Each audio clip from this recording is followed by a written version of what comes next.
Jonas Vane stepped outside at first light, and the valley was silent.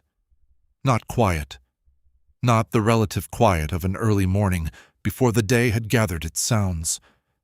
Silent. The specific, total absence of the ambient sound that the valley produced every morning of every year that Jonas had been in it. The sound he had woken to and worked through and fallen asleep to for 23 years.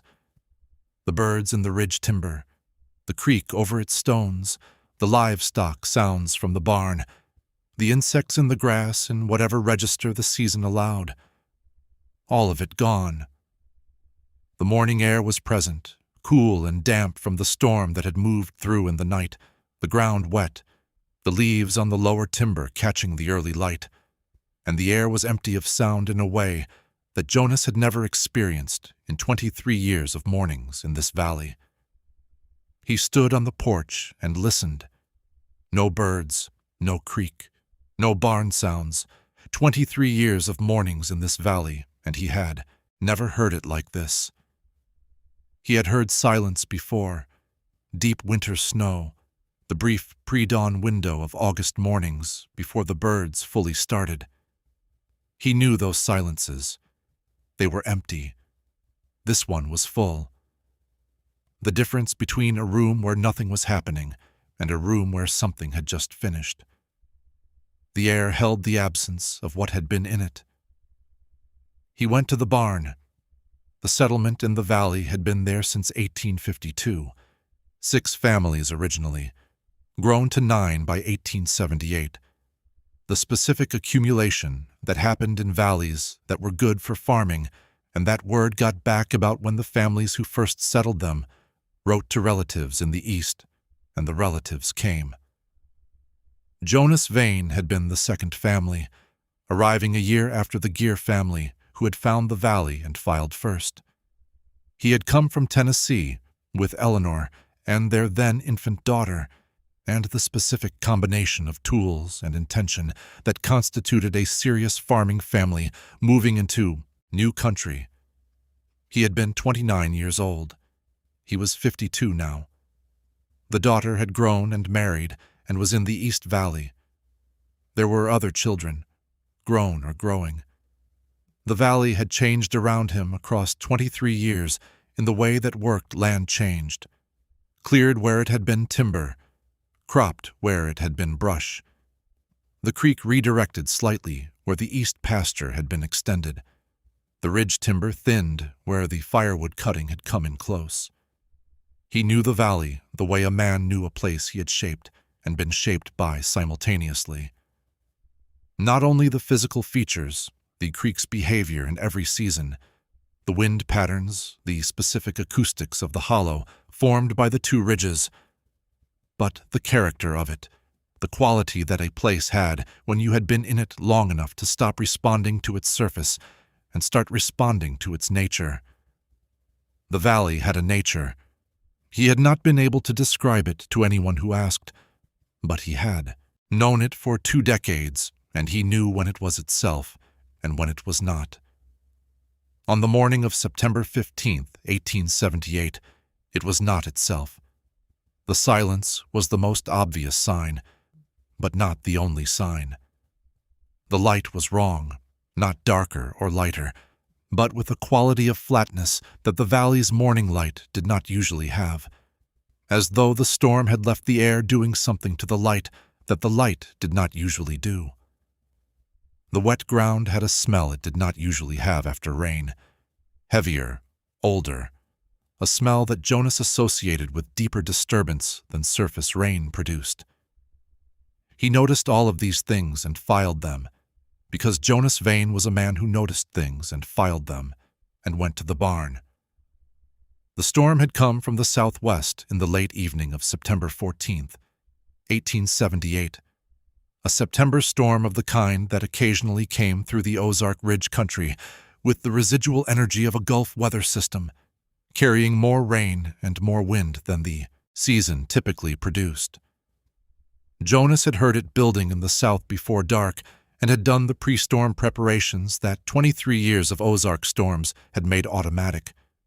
The animals in, the tools under cover, the loose items on the property secured, the family indoors. The storm had arrived at full strength around midnight and had run through until perhaps 3 in the morning, the wind hard and the rain horizontal in the worst hours, the kind of storm that tested the roof timbers and drove water through the window frames, and that made the interior of a cabin feel like a specific act of survival. Jonas had slept through the worst of it and had woken to the silence that followed it, the storm's departure having a quality of ending that his sleep registered before his waking mind did.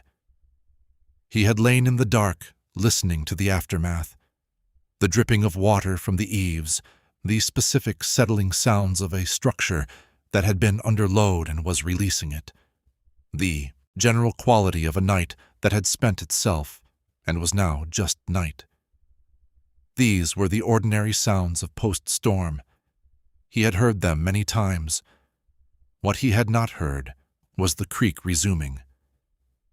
He noticed this lying in the dark before he got up. The creak over the limestone shelf was a sound that he expected after a storm. A storm that size would run more water off the ridge, and the creak would be louder than usual, fuller, the kind of post-storm creak sound that was an increase rather than an absence. He listened for it and found nothing, and filed this in the part of his mind that handled things he would look at when there was light to look by, and went back to sleep. When he got up and went outside and found the total silence, the creak was the first specific thing he looked for and did not find. The barn was wrong in the way that animals were wrong when they knew something. Not panicked, there was none of the specific disorder of animals that had been frightened. No overturned buckets or damaged stalls, no injuries. The horses and cattle and hogs were exactly where they had spent the night, in the positions they had settled into when Jonas had brought them in the previous evening. They had not moved. This was the wrongness.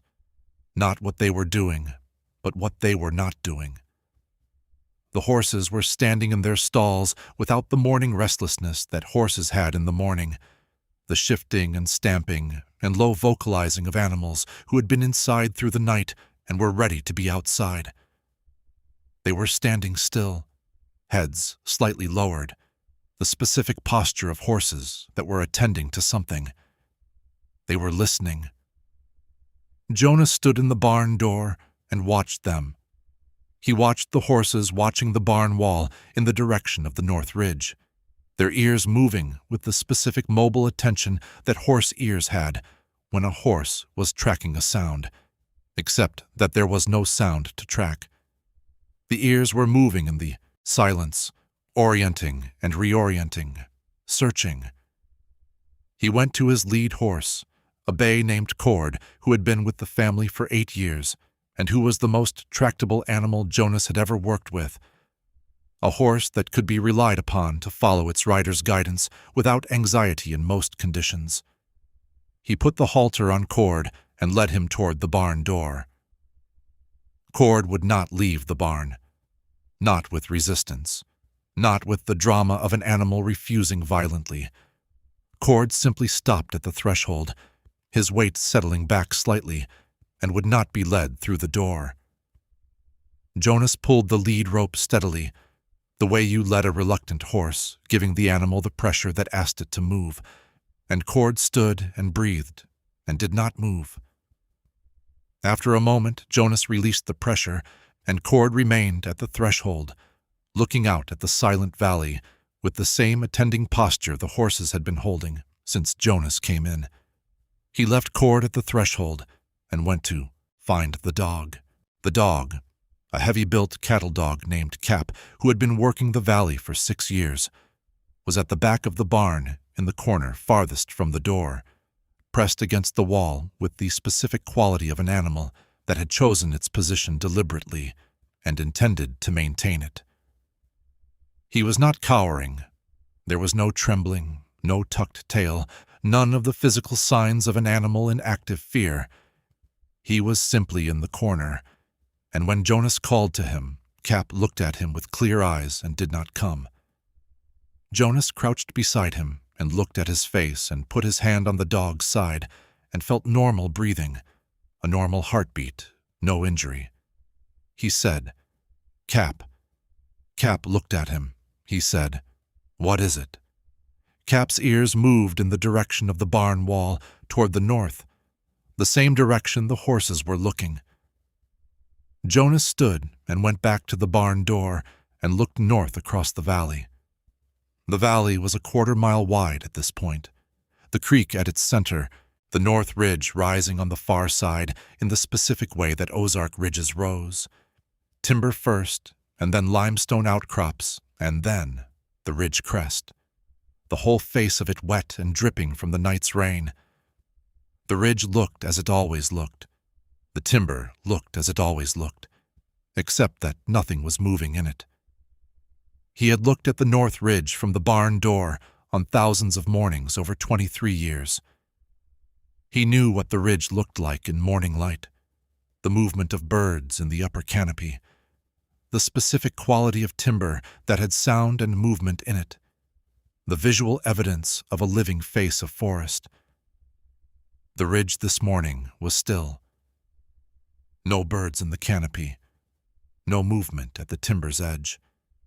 The trees were not moving, which was ordinary on a still morning, but the absence of any animal movement in them.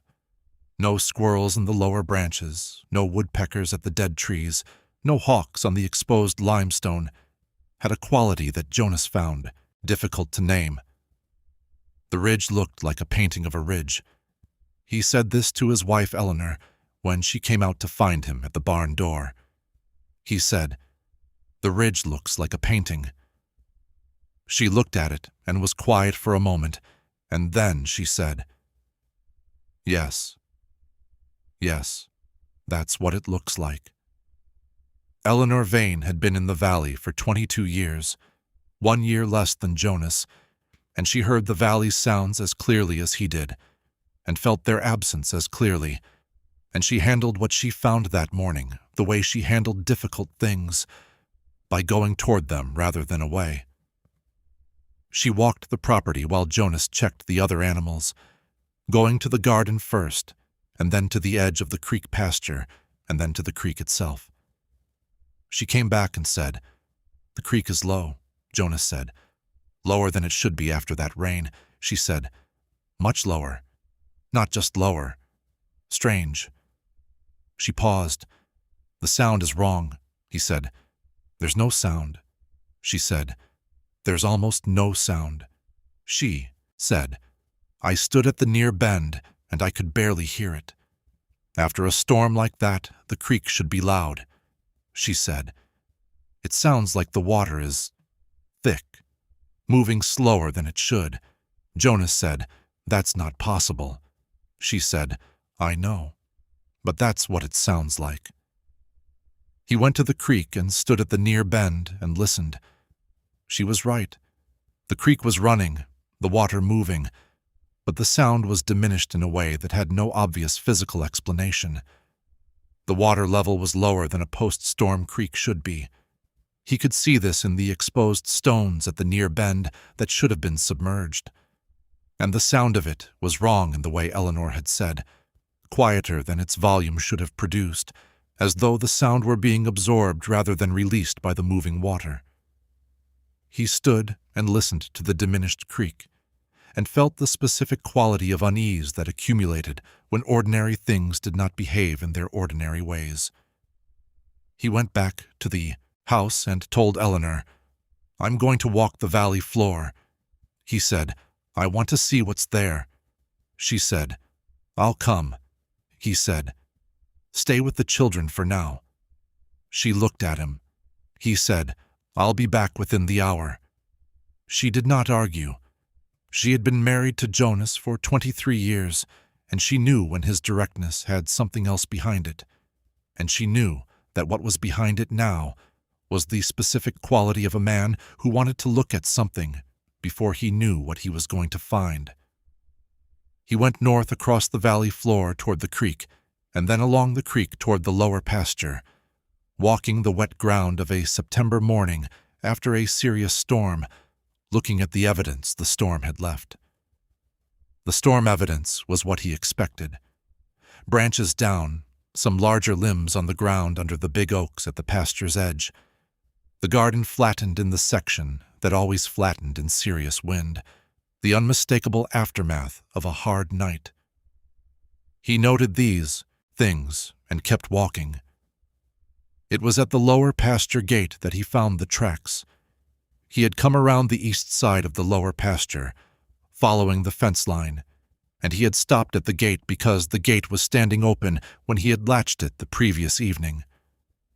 He looked at the open gate and then looked at the ground on the far side of it, in the wet soil of the track that ran north from the pasture toward the ridge trail. Tracks in the soil, clear impressions in the wet ground left by the storm's rain, the kind of clarity that wet soil gave to anything that had pressed into it. Not animal tracks, not the cloven impression of cattle or the rounded print of a horse. The impressions of boots, human boot prints moving north along the track in the direction of the ridge trail. He stood at the gate and looked at them. He counted. The prints were clear enough to follow individually. Right foot, left foot, the stride of a person moving at a walking pace, neither hurrying nor slow. He counted 6 distinct left foot impressions before the track curved away from the gate and moved north. 6 steps at least, visible from where he stood, moving toward the ridge. He went back along the fence and around to the track's south end, where the prints would have originated, and followed them south. The prints came from the direction of the valley's center, from the low ground near the creek, not the area of the valley floor that would have been the most exposed to the storm. He followed them south to their beginning. They began in the middle of the lower meadow, not from a cabin, not from any structure. From the middle of the meadow, as though whoever had made them had come from the air, or from the ground, or from nothing, and had walked north across the meadow and through the lower pasture gate and up the track toward the ridge. He stood at the beginning point and looked at it. The grass of the meadow was flattened in the storm pattern, lying in the direction the wind had blown, and the prints came up out of the flattened grass clearly. The first visible impression at the meadow's center, and the stride continuing north in clean, regular steps. He turned and looked back along the full line of the prints, from the beginning point in the meadow north to where the track curved out of sight toward the ridge. He turned and looked south, looking for any continuation behind where the prints began. There was nothing south of the beginning point. The grass was flattened and empty. The prints had no origin. He stood in the wet meadow in the September morning silence and thought about what he was looking at. Then he went back to the house. He told Eleanor, and Eleanor listened, and then he told Nathan Birch, who was the nearest neighbor, a half-mile east along the valley, and Nathan came back with him and looked at the prints and was quiet for a while. Nathan said, "1 person." Jonas said, "That's what it looks like." He said, "I counted at least 12 full strides visible in the lower pasture section. 1 person, walking pace, moving north." Nathan said, "And south of the beginning point." Jonas said, "Nothing. Flat grass, clean." The prints start where they start. Nathan was quiet again. He crouched beside a print in the wet soil near the pasture gate and looked at it. He said, "This is from after the storm. The soil was saturated by the rain, and these went in after the saturation, after the rain stopped or near the end of it." Jonas said, "So sometime in the night." Nathan said, "Or early morning, before light." Jonas said, "I was outside at first light and heard nothing." Nathan said, "You heard nothing of anything this morning."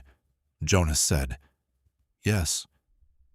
Nathan stood and looked north along the track toward the ridge. He said, "Let's follow them." They followed the prints north along the track for nearly half a mile. through the lower pasture and the upper woodlot, and the section of valley floor where the track rose to meet the base of the ridge trail. The prints were consistent the entire distance. Steady pace, steady stride, no deviation, no hesitation. Whoever had made them had been moving with purpose and without pause. At the base of the ridge trail, the track became limestone, the exposed rock of the ridge's foot, where the soil gave way to the stone surface that the ridge trail followed up to the saddle. The prints disappeared onto the limestone. Jonas and Nathan stood at the point where the soil ended and the stone began and looked at the stone surface. No prints in stone. The trail went up and the prints had gone with it, and the stone showed nothing. Nathan said, "They went up." Jonas said, "I'd say so." Nathan said, "And nothing came back down." He turned and looked at the track they had followed north, the clear, wet soil impressions of one person walking, visible from where they stood back to the lower pasture gate. He said, "Nothing came back down this way." Jonas said, "I've been out since first light. I walked the south half of the valley before I found the tracks. I didn't find any prints coming back into the valley on the south side." Nathan said, "There's no other way down from this ridge, not in a night. The other passes are 4 miles in either direction." Jonas said, "I know." Nathan looked at the ridge trail going up. He said, "Whoever went up didn't come back down." He said, "Not yet." He said it in a specific way that acknowledged both possibilities, that a person who had gone up the ridge trail in the night had not returned yet because they were still up there, or because they had gone over and continued to the other side, or because they had not come back for a reason that Nathan was not going to name at the base of a ridge trail at 8 in the morning, with Jonas Vane standing beside him. Jonas understood all of this in the way that the specific tone conveyed. He said, "Let's get more people." They assembled what the valley had. 6 men, on a September morning, on the short notice of a discovery that had moved person to person along the valley in the way that urgent things moved.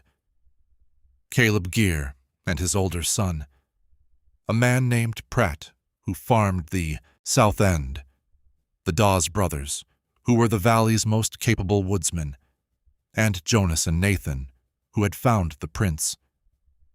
They did not go up the ridge immediately. Nathan, who organized these things in the valley because he was the person who knew how, sent the Dawes brothers to circle the ridge's base in both directions, to walk the perimeter of the valley's north end and look for prints coming back down anywhere along the base, in any soil that would hold an impression. He sent Caleb Gear to walk the valley's west side and Jonas to the east side, both looking for any return prints in the wet ground. The perimeter search took an hour. What it found was this: no prints returning, no impressions in the wet valley soil or the wet trail margins that indicated anyone coming back into the valley from the north. The prints went up the ridge trail base and did not come back. The Dawes brothers went up. They climbed the ridge trail to the saddle, a 40-minute climb in ordinary conditions, somewhat longer in the wet conditions of the morning after, and examined the trail's surface as they went. The limestone held nothing. The occasional dirt sections between limestone outcrops held the marks of storm runoff, but no boot prints in either direction. They reached the saddle and looked both ways along the ridge crest and descended back down. They reported, nothing on the trail, no prints, no sign of a person having passed, no indication of a camp or a rest point. Nothing at the saddle. The valley assembled at the base of the ridge trail and received this report in the specific silence of people who had been expecting it to tell them something and had found it telling them nothing. Jonas said, so someone walked from the middle of the lower meadow to the base of the ridge trail. He said, the soil shows it clearly for half a mile. He said, at the limestone, The trail shows nothing. He said, the perimeter search found no return. He said, the ridge trail shows no passage. He said, the prints end where the soil ends. Pratt said, wind?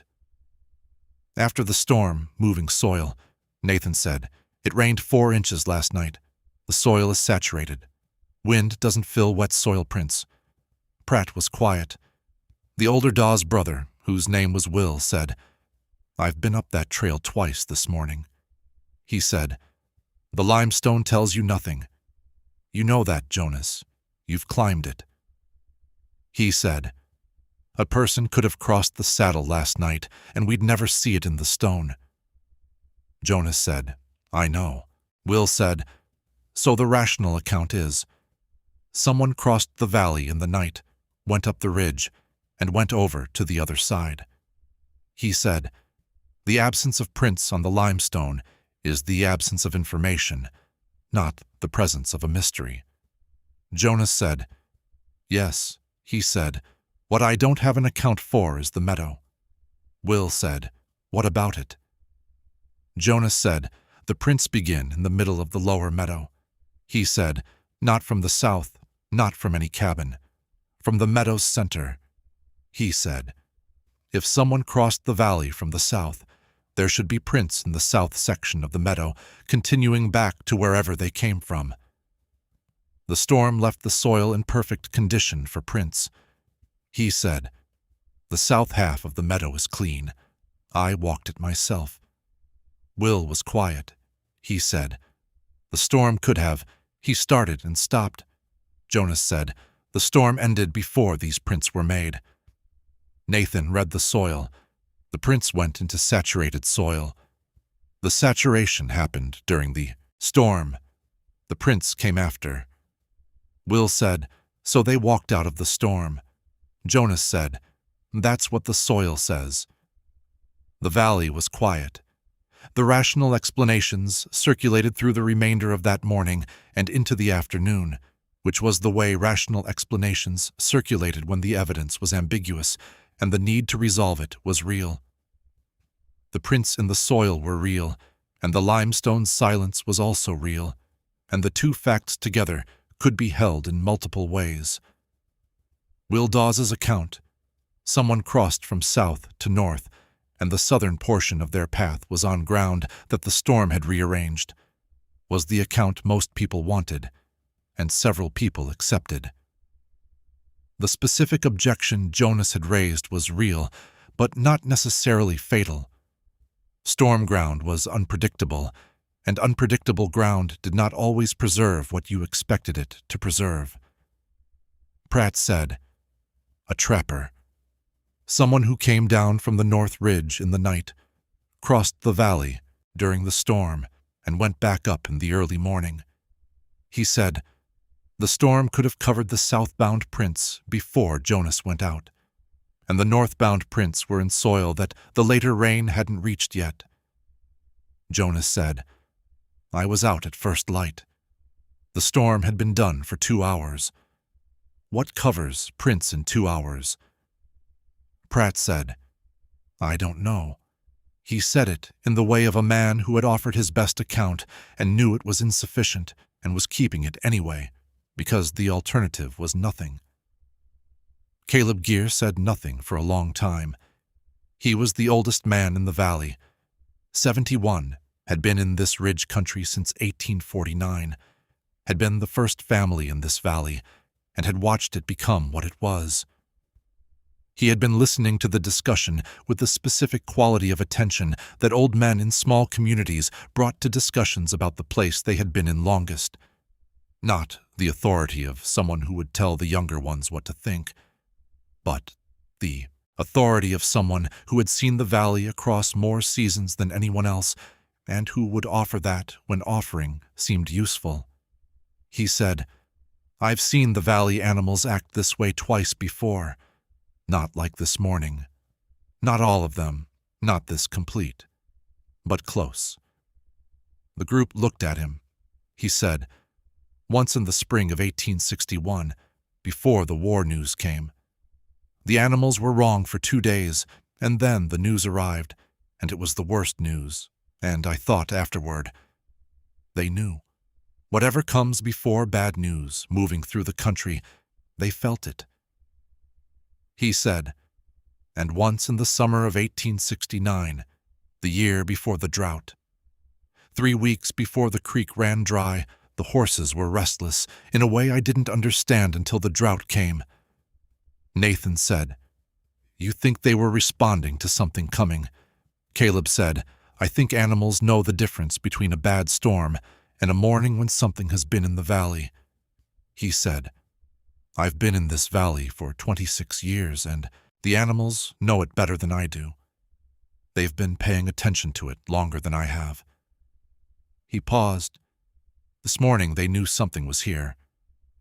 I'm not going to disagree with them." Someone said, "What do you think was here?" Caleb was quiet for a moment. He said, "I don't know." He said, "I know what the valley's sounds are, and I know what it sounds like when they're all gone. I know what that means about the valley's condition, the way I know what silence in a room means about what happened before I came in." He said, "The valley was holding something this morning, something that needed to be held." He paused. By afternoon, it let it go. The group sat with this. It was not the rational explanation. It was the account of an old man who had spent 26 years learning to read a specific piece of ground, and it landed with the weight that that kind of account landed with. Not as evidence, not as theory, but as the specific testimony of a long attention. Nathan Birch said, "None of this to anyone." He had looked at the beginning point of the prints in the meadow, had crouched beside the first impression and looked at the soil around it and at the grass pattern of the storm, and he had filed what he found in the part of his mind that held things he was not going to say publicly until he had more reason to say them. The storm grass around the first impression was lying in the direction the wind had blown. The first impression was in the grass, pressed into the soil through the flattened grass. The impression was clean, not the impression of a foot that had come down into the grass and disturbed it, but the impression of a foot that had come down after the grass was already flat, after the storm had already pressed it down. The first print had been made after the storm ended. A person who came from the south, crossing the meadow in the storm, would have left prints in the storm-battered grass as they pressed through it. A person who left the first print, after the storm had flattened, everything had come from somewhere that was not the storm. Nathan did not say this at the ridge trail base. He had looked at the beginning point of the prints in the meadow, and he had seen what he had seen, and he had made a decision about what to do with it, in the specific way he made decisions about what information to offer and when. Nathan Birch was not a dishonest man. He was a man who understood that certain information, offered at the wrong time to the wrong audience, became less true in the telling, became the kind of claim that was disputed before it was considered, that was identified with the person who made it rather than with the evidence it described, that ended up doing less work than the evidence deserved. He had stood at the beginning point and looked at the grass and the soil and the first impression, and he had thought, "This is what I see." He had thought, "What I see is a print made after the storm flattened the grass, in soil that the storm saturated, meaning the storm ended before this print was made." He had thought, "A person who came from the south across the storm-flattened meadow would have made marks in the flat grass as they came. The grass, though flattened, was still present, and a foot pressing through it left a disturbance different from a foot pressing into it from above. The grass around the first print showed no disturbance of this kind.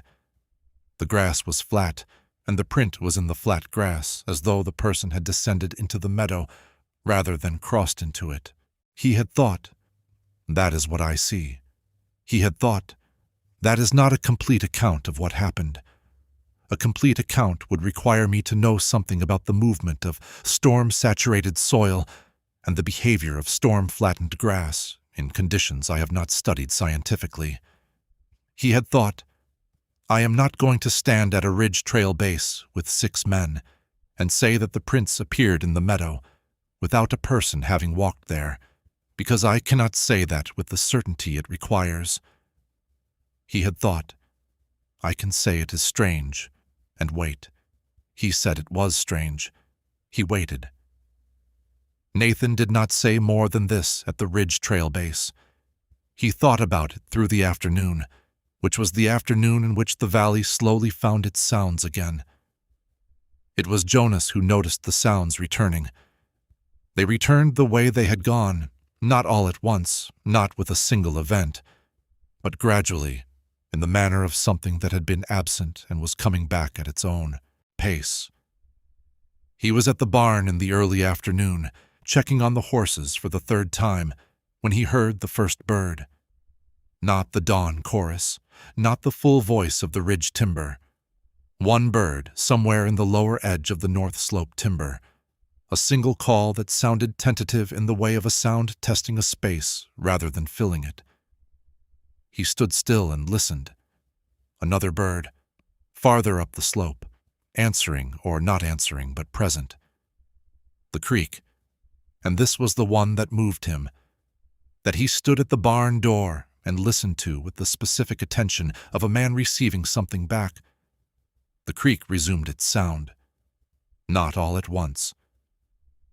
Gradually, the way a stream sounds when you approach it, and it grows from nothing to its full voice.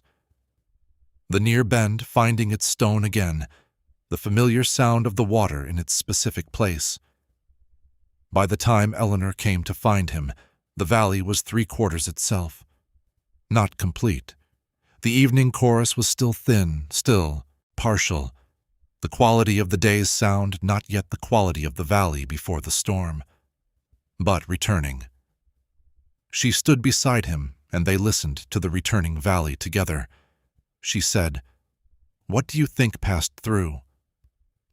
He said, "I don't know." She said, "Nathan thinks the prints are strange." He said, "Nathan said that." She said, "He didn't say it." She said, "I know Nathan's face." He said the rational account, and his face said something else. Jonas was quiet. He said, "Someone walked out of the lower meadow in the night after the storm and went up the ridge." He said, "The soil says this, and I believe the soil." He said, "I don't know where they came from or where they went." She said, "And the animals?" He said, "I don't know if they're related." She said, "The animals knew something was in the valley before you found the prints." Jonas said, "Yes." She said, "And they calmed down as the afternoon came on." He said, "Yes." She said, "Which means whatever it was is gone now." He said, "That's what it seems like." She was quiet for a moment. She said, "Was it here before the storm, or did the storm bring it?" He said, "I don't know." He said, "I've thought about it all day, and I don't know." He said, "The prints were made after the storm. Whatever made them was here after the storm." He paused. "Whether it was here before, I can't say." She said, "The animals were unsettled last night, during the storm." He said, "Animals are unsettled during storms." She said, "Yes." She said, "But Cap wouldn't come in this morning. Cap has never refused to come in." Jonas said, "No." She said, "I think it was here before the storm too." He said, "Yes, that's what I think." The valley account of September 14th, 1878, was an account that the valley kept for the rest of its history as a settled place. Not as a story that was told with drama, not as a story that was told to frighten, but as a piece of local knowledge that the people who were there that morning passed to the people who came after them. The kind of knowledge that was passed not because it answered a question, but because it was true, and because it had happened, and because the truth of it seemed like something the place deserved to have remembered. Jonas Vane wrote the account in his farm log, which he kept for practical purposes, and which survived because his daughter kept it. He wrote it on the evening of September 15th, when the valley had mostly returned to itself, and the morning silence was receding from its most immediate quality into the quality of something that would be thought about for a long time. He wrote, "The valley was silent this morning in a way I have not experienced in 23 years. No birds, no creek sound, no animals willing to leave the barn. The dog would not come. The horses would not go out. Everything in the valley was attending to something I could not see or hear." He wrote, "We found boot prints in the lower meadow, beginning in the meadow's center, moving north to the ridge, trail base. The prints had no origin that the soil showed. They ended at the limestone." He wrote, "By afternoon the sounds came back. The valley returned. Whatever was in it is apparently gone." He wrote, "I don't know what was here. I have the boot prints, which are a fact. I have the animal's behavior, which I have watched in this valley for 23 years, and which was unlike anything I have seen. I have the silence of the morning, which I felt in a way that I cannot describe precisely. Not the silence of an empty place, but the silence of a full one, a place holding its breath." He wrote, "I have farmed this valley since 1855. I have seen it in every season and every weather. I have thought I knew its character. I think I know it slightly less well than I did yesterday, and I find that is not entirely a bad thing. A valley that can still show you something new after 23 years is a valley that is still alive in the fullest sense." He wrote, "The storm passed through. Something else was here as well. What it was, I cannot account for. I have filed it in the part of the account that remains open." He closed the log. The storm had moved through the valley the way storms always did, but the silence afterward belonged to something else, something that had been present in the valley through the hours of the dark September morning, present in a way that the animals felt before any person found evidence of it, present in the way that certain things were present in old country, not announced, not explained, simply there, occupying the valley the way weather occupied it, filling it completely, and then departing when the departure was decided. The boot prints in the lower meadow remained in the soil for 2 days before a subsequent rain softened the impressions and then erased them. Jonas looked at them on the morning of the 16th, and again on the morning of the 17th, and on the morning of the 18th the rain had taken them, and the meadow was clean. He stood at the beginning point, the center of the lower meadow where the first impression had been, and looked at the clean soil for a while. Then he went back to work. The valley had its sounds. The birds were back in the ridge timber. The creek was running full and loud from the storm's water. Cap was out in the yard, moving between the barn and the house in his ordinary pattern. The horses were in the pasture. Everything was as it should be. Jonas did not say it was as it had always been. He had been here long enough to know the difference between as it should be and as it had always been, and the difference mattered. As it should be was enough. It was enough for the day's work, and the day's work was what was in front of him, and what was in front of him was the valley, which had held its breath through the long September night and had let it out again in the afternoon, and which was here now, and which would be here in the morning. Patient in the way that valleys were, patient, holding what it held, the way it always had,